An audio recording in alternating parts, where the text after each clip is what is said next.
Hello दोस्तों, स्वागत है आपका आपके अपने चैनल SD ऑलराउंड में। दोस्तों, अब हम आप लोगों के लिए एक नई सीरीज़ शुरू करने जा रहे हैं जो कि मध्य प्रदेश से रिलेटेड होगी। दोस्तों, इस सीरीज़ के माध्यम से मध्य प्रदेश के आने वाले सभी एग्ज़ामों के लिए, जैसे MPPSC है, पटवारी का है एग्ज़ाम, MPSI है, MP पुलिस भी होने वाली है, साथ ही साथ ग्रुप 4 के लिए भी जो एग्ज़ाम होने वाला है उसमें MP के बहुत ही इम्पोर्टेंट टॉपिक को मैं अब कवर करूँगा। तो दोस्तों, आप लोगों को हमारे साथ बने रहना है। चलिए आज हम स्टार्ट करते हैं मध्य प्रदेश के परिचय के साथ। तो आज का हमारा जो वीडियो होगा दोस्तों, मध्य प्रदेश का परिचय होगा। मध्य प्रदेश के बारे में आपको लोगों को हम डिटेल से बताएंगे। तो चलिए दोस्तों, स्टार्ट करते हैं आज के अपने पहले इम्पोर्टेंट पॉइंटों के साथ। सबसे पहले दोस्तों, आपको ध्यान रखना है मध्य प्रदेश की स्थापना। मध्य प्रदेश की जो स्थापना हुई थी दोस्तों, 1 नवंबर 1956 को हुई थी। ये आपको अच्छी तरीके से ध्यान रखना है। मध्य प्रदेश का अच्छा बताइए आप लोगों को, मध्य प्रदेश का पुराना नाम क्या है दोस्तों? तो मध्य प्रदेश का जो पुराना नाम है सेंट्रल प्रोविंस एंड बरार, इसका पुराना नाम है। आपको ये भी अच्छी तरीके से ध्यान रखना है। मध्य प्रदेश के अन्य नामों की बात करें तो मध्य प्रदेश के अन्य नाम हैं, हृदय प्रदेश भी मध्य प्रदेश को कहते हैं, नदियों का मायका, कोहिनूर प्रदेश, जनजाति प्रदेश, सोया प्रदेश और लघु भारत की संज्ञा भी दी जाती है। तो आपको मध्य प्रदेश के इन नामों को ध्यान रखना है, क्योंकि अगर प्रश्न कैसे बनते हैं तो प्रश्न आपको ध्यान रखना है कि नदियों का मायका किस प्रदेश को कहते हैं, या मध्य प्रदेश को ऑप्शन दे देगा और पूछेगा इनमें से मध्य प्रदेश के उपनाम क्या हैं। तो आपको ऐसे ध्यान रखना है इसको। आगे बढ़े दोस्तों, तो मध्य प्रदेश को हृदय प्रदेश की संज्ञा किसने दी थी? इंपॉर्टेंट क्वेश्चन है दोस्तों। और मध्य प्रदेश को हृदय प्रदेश की संज्ञा पंडित जवाहरलाल नेहरू जी ने दी थी।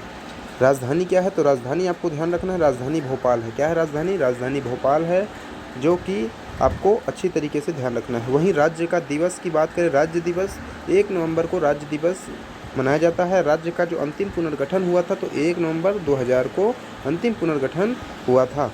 वहीं इसकी आकृति की बात करें तो मध्य प्रदेश की आकृति है दोस्तों आयताकार की आकृति। कैसी आकृति है? आयताकार आकृति है।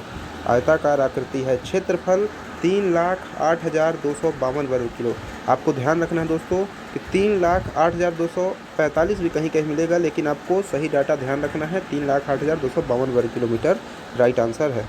भारत के कुल क्षेत्रफल में मध्य प्रदेश का हिस्सा कितना है?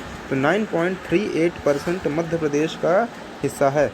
वहीं क्षेत्रफल की दृष्टि से देखा जाए तो भारत में स्थान क्या है? तो क्षेत्रफल की दृष्टि से भारत का स्थान है दूसरे स्थान पर मध्य प्रदेश है क्षेत्रफल में। अच्छा दोस्तों, आपको लंबाई की बात करें तो उत्तर से दक्षिण को जो विस्तार है तो 605 किलोमीटर है, जो कि लंबाई में है। 605 किलोमीटर लंबा है। वहीं पूर्व से पश्चिम का विस्तार है 870 किलोमीटर और ये चौड़ाई है आपको, तो इसके बारे में ध्यान रखना है। तो दोस्तों, ये आपको इम्पोर्टेंट पॉइंट ध्यान रखने हैं। अब दोस्तों आइए राज्य के जो प्रतीक हैं, आपको प्रतीक के बारे में, जो प्रतीक चिन्ह हैं उनके बारे में आपको डिटेल से बताते हैं। तो राज्य के प्रतीक आपको हम बताएंगे। आइए सबसे पहले इम्पोर्टेंट है राजकीय चिन्ह की बात हम सबसे पहले करेंगे। राजकीय चिन्ह की बात करें तो आपको अच्छी तरीके से ध्यान रखना है कि 24 स्तूपों की बाह्य आकृति के मध्य गेहूँ और धान की बालियाँ तथा बरगद वृक्ष के ऊपर है अशोक स्तंभ। ये इम्पोर्टेंट आपको राजकीय चिन्ह ध्यान रखने हैं। राजकीय गान की बात करते हैं तो राजकीय गान है, सुख का दाता शुभ सबका साथी, शुभ का यह संदेश है, माँ की गोद पिता का आश्रय, मेरा मध्य प्रदेश है। ये राजकीय गान आपको अच्छे तरीके से ध्यान रखना है। अच्छा, इस राजकीय गान के रचनाकार कौन है? तो आइए हम आपको यही बता दें। तो रचनाकार के बारे में आपको ध्यान रखना, इनका नाम है श्री महेश श्रीवास्तव, जिन्होंने वर्ष 2010 में ये रचना की थी। अच्छा, आगे बढ़ते हैं। राजकीय पुष्प की बात करते हैं तो राजकीय पुष्प का नाम है दोस्तों सफ़ेद लिली, जिसे हम इसका साइंटिफिक नेम ध्यान रखना है लिलियम कैंडिडम। लिलियम कैंडिडम आपको अच्छी तरीके से ध्यान रखना है। वहीं राजकीय पशु की बात करें तो राजकीय पशु है बारहसिंघा, जिसका साइंटिफिक नाम क्या है? रूसवर्स डुबाउसेली। रूसवर्स डुबाउसेली बारहसिंघा आपको ध्यान रखना है। राजकीय पक्षी है दूधराज या शाही बुलबुल, इसे जो साइंटिफिक नाम है इसका रासायनिक नाम पैराडाइज फ्लाई कैचर, आपको इसके बारे में भी ध्यान रखना है।